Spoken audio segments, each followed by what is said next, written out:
Hello friends, સ્વાગત છે આપનું મારા રસોડાના કાઠિયાવાડી સ્વાદમાં। હું ભાવનાબેન રાઠોડ। આજે આપણે કોઈ રેસીપી નથી બનાવવાની, પણ ઘરમાં રહેલી વેસ્ટ વસ્તુનો આજે બેસ્ટ આઈડિયા જોવાનો છે।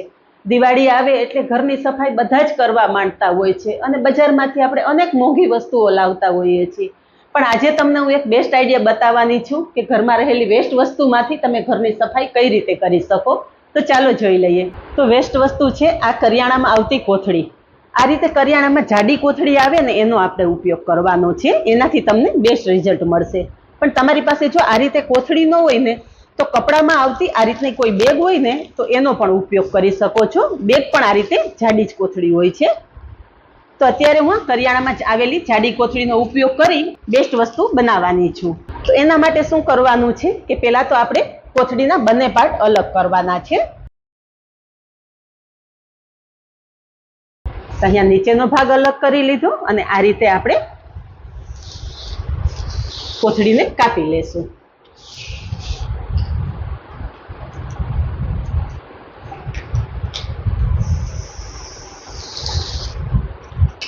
તો અહીંયા જુઓ કે આ કોથળીના બંને ભાગ અલગ કરી લીધા છે। હવે કોથળી વચ્ચેથી ફોલ્ડ કરી લેશું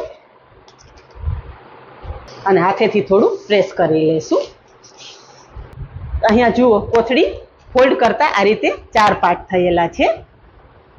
હવે 4 પાર્ટ ભેગા રાખી અને આપણે પાતળી પાતળી સ્ટ્રીપ કાપવાની છે, પણ નીચે સુધી કાતર નથી જવા દેવાની। 1 આંગળ જેટલી જગ્યા રાખી અને આપણે આ રીતે કટિંગ કરશું। કોથળી એક સાઈડથી આ રીતે પકડી રાખવાની જેથી સ્ટ્રીપ એક સરખી કપાય।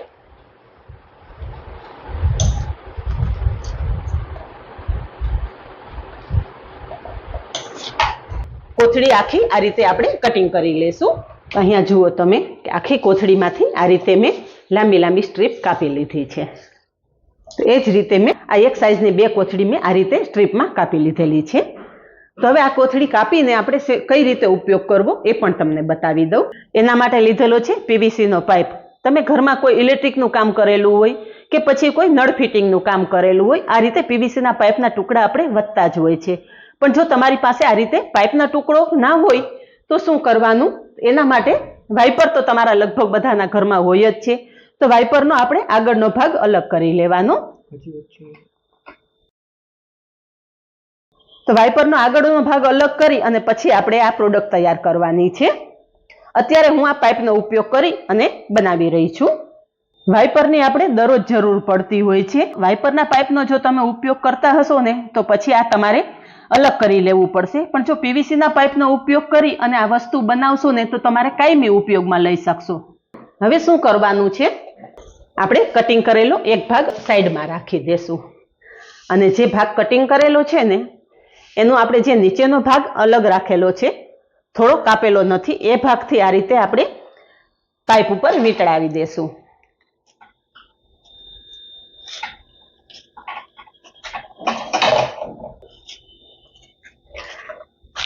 આ રીતે ટાઈટ વીંટી દેવાનું, બને એટલું ટાઈટ રાખવાનું।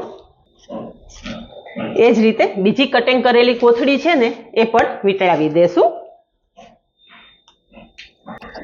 તમે એક જ કોથળીનો ઉપયોગ કરીને પણ આ વસ્તુ તૈયાર કરી શકો છો। તો અહીંયા બંને કોથળી પાઇપ ઉપર આ રીતે વીંટળાવી દીધી છે।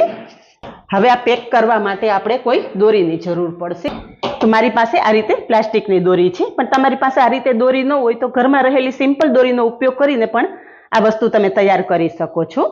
હવે આપણે એકદમ સરસ ટાઈટ બાંધી લેવાનું છે। તો અહીંયા દોરી સરસ વીંટી દીધી છે અને હવે 2 થી 3 ગાંઠ લગાવી દેશું।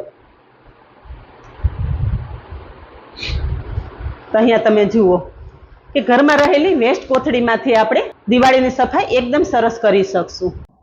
તો અહીંયા તમે જુઓ કે આપણી તૈયાર કરેલી પ્રોડક્ટમાંથી દિવાલમાં ખૂણે ખાચરે ઝીણી ઝીણી રજ હશે ને તો એ પણ તમે આરામથી સાફ કરી શકશો અને કોથળી થોડી કડક હોવાથી ઝીણી ઝીણી રજ પણ દૂર થઈ જશે અને દિવાલ પણ ચોખ્ખી થઈ જશે। આજે મેં તમારી સાથે વેસ્ટ વસ્તુનો બેસ્ટ આઈડિયા શેર કરેલો છે। તો કેવી લાગી મારી આજની નવી ટ્રીક? તો ફ્રેન્ડ્સ, આ દિવાળી ઉપર આ રીતે તમે વેસ્ટમાંથી બેસ્ટ વસ્તુ બનાવો અને મને કમેન્ટમાં જણાવજો તે મારે દિવાળીનો ઘણો બધો ખર્ચ બચ્યો કે નહીં. તો આજે બસ આટલું જ. મળીએ નેક્સ્ટ વિડીયોમાં. ત્યાં સુધી બાય. Thank you.